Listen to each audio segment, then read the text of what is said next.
दोस्तों, मुगलों ने भारत में 300 साल तक राज किया और अंग्रेजों ने भारत में 200 साल तक राज किया। मुगल जो कि सिर्फ भारत को लूटने के मकसद से आए थे और अंग्रेज जो कि भारत में व्यापार करने के मकसद से आए थे। तो दोस्तों, आज हम सोचने की बात यह है कि क्या भारत को अंग्रेजों ने लूटा या मुगल ने।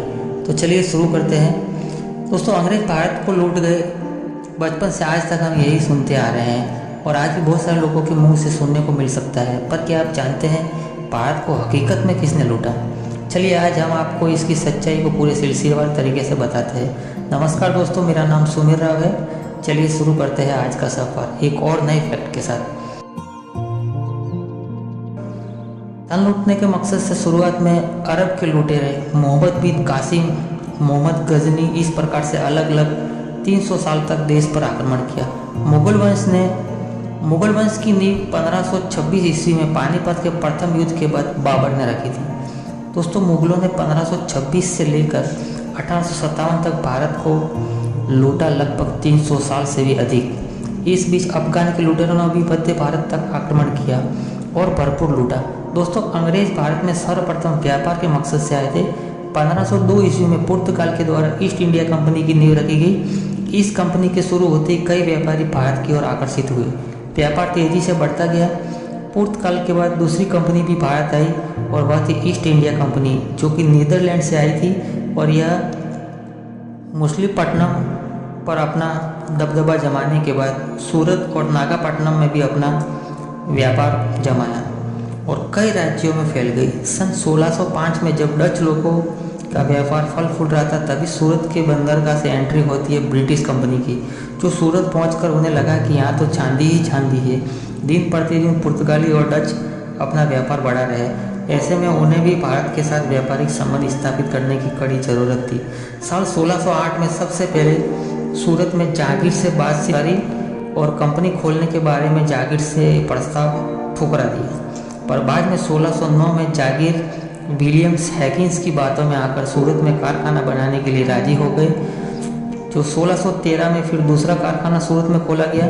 फिर मछलीपट्टनम में भी तीसरा कारखाना खोला गया। अब धीरे धीरे ब्रिटिशों का व्यापार परवान चढ़ने लगा। अब 1664 में फ्रेंच भी भारत पहुंच गए। अब भारत में यूरोपियन कंपनियों की एक बाढ़ सी आ गई, क्योंकि भारत में रेशम, नील, कपास, चाय और अफीम के व्यापार तेजी से बढ़ने लगे। भारत एक शुरू से कृषि प्रधान देश रहा है, जहाँ कारखाने नहीं थे, तो इन्हें कृषि रिलेटेड सारी वस्तुएं जैसे रेशम है, नील है, कपास, चाय, अफीम आदि मसाले वगैरह उन्हें अच्छे और काफ़ी सुंदर क्वालिटी के मिल जाते थे।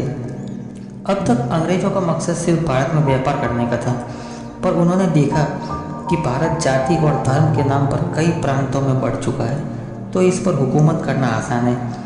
फिर धीरे धीरे आपसी फूट करके अंग्रेज हमें गुलाम बनाते गए।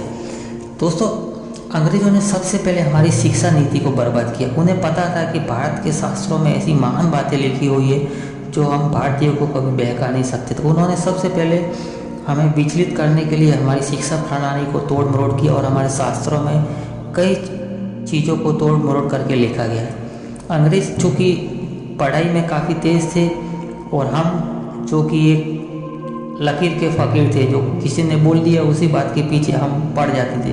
तो अंग्रेज़ों ने सबसे पहले इसी कमज़ोरी का फ़ायदा उठाया। दूसरी चीज़, हम आपस में फूट ज़्यादा थी और भाई भाइयों में, राज्यों में अलग अलग फूट थी, तो इसका फ़ायदा अंग्रेज़ों को ज़्यादा मिला। फिर धर्मों में अलग अलग प्रकार से छत विछत किया और भारतीय दिन प्रतिदिन अंधकार में डूबते गए और गुलामी की जंजीरों में फंसते गए, जो आज तक बाहर नहीं निकल रहे। दोस्तों, मेरा यह मानना है कि शायद अंग्रेज़ आज तक रहते तो भारत को थोड़ा ठीक करके जाते। उन्होंने काफ़ी भारत को दिया भी है, ना कि सिर्फ लिया है। अगर भारत से कुछ व्यापार करके उन्होंने कमाया है तो भारत को काफ़ी सारी चीज़ें दी है। आज जो रेलवे लाइन वगैरह और जो नेटवर्क सुविधा वगैरह देख रहे हैं वो एक अंग्रेज़ों की ही देन है। उससे पहले हमारे देश में रेलवे वगैरह नहीं थी और न ही टेलीफोन और नेटवर्क की इतनी बड़ी सुविधाएं थी।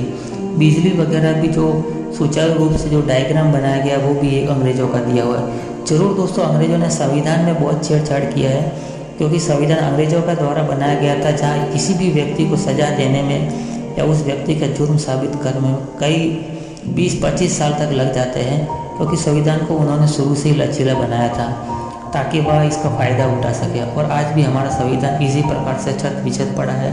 जिसमें न जाने कितने सारे क्रिमिनल अपने संविधान का मिसयूज़ करके बहुत बड़े बड़े जुर्मों से बच जाते हैं। दोस्तों आखिर में मैं आपको यही कहना चाहता हूँ कि हमारे मन में शुरू से यही है कि अंग्रेज़ आके भारत में लूट गए। दोस्तों अंग्रेज़ तो भारत से लूट कर चले गए थे आज से 75 साल 80 साल पहले, लेकिन अभी भी हमारे देश में जो इंडियन अंग्रेज़ है वो हमारे देश को लूटे जा रहे हैं और हम एक ही बात रटे जा रहे हैं कि अंग्रेज़ भारत को लूट गए। जब अंग्रेज़ भारत से गए तब हमारा डॉलर और रुपया बराबर था।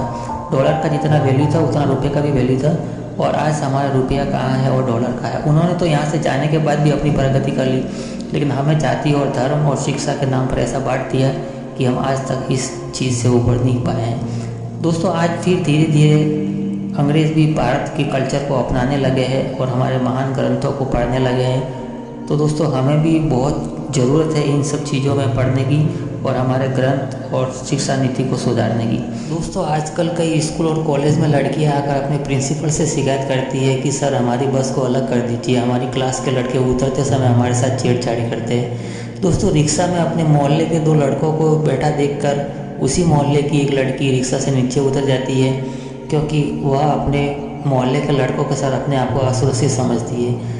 दोस्तों क्या यही नीति हमारे पास रही है? क्या अंग्रेज़ हमें ऐसा सिखा के गए थे? क्या अंग्रेज़ों ने हमें लूटा? हम आज कहाँ जा रहे हैं, ये एक सोचने का विषय है।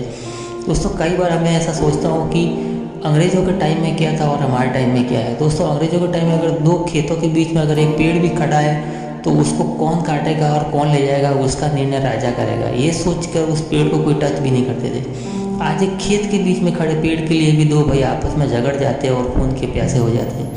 आज एक छोटी सी लड़की अपने चचेरे भाई बहनों के साथ भी सुरक्षित नहीं है। अपने मोहल्ले की लड़की अपने ही मोहल्ले के लड़के और मंचलों से दुखी होकर कई बार पुलिस कंप्लेन और अपने माँ बाप से कंप्लेन करती है। क्या दोस्तों हमारी भारत की संस्कृति यही थी? हमारे अंग्रेज़ हमें यही नीति सिखा के गए थे? शायद इससे अच्छा कानून तो अंग्रेज़ों के समय में था, जो कोई भी किसी के साथ बलात्कार और मर्डर जैसे केस करने में 10 बार सोचता था कि कड़ी से कड़ी सज़ा मिलेगी और बहुत ही जल्दी सज़ा मिलेगी। दोस्तों आज मैं भी ये सोचने को मजबूर हूँ कि शायद अंग्रेज़ और 200 साल रहते तो भारत को थोड़ा ठीक करके जाते, ना कि लूट कर जाते। तो चलिए दोस्तों शायद आपका डाउट क्लियर हो गया होगा कि हमारे को अंग्रेज़ों ने लूटा या मुग़लों ने लूटा। फिर मिलते हैं एक और नई वीडियो के साथ आपको जानकारी देने के लिए। तब तक के लिए दोस्तों धन्यवाद, आपका ख्याल रखना, और अगर वीडियो अच्छा लगा हो तो वीडियो को लाइक ज़रूर करना। और दोस्तों हम दिन भर काम मजदूरी करके भी शाम को आपके लिए फ्री होकर वीडियो बनाते हैं और आपको नई नई जानकारी देते हैं। तो वीडियो अच्छा लगता है तो चैनल को सब्सक्राइब भी करते रहो ताकि आपको नई नई जानकारियाँ मिलती रहे।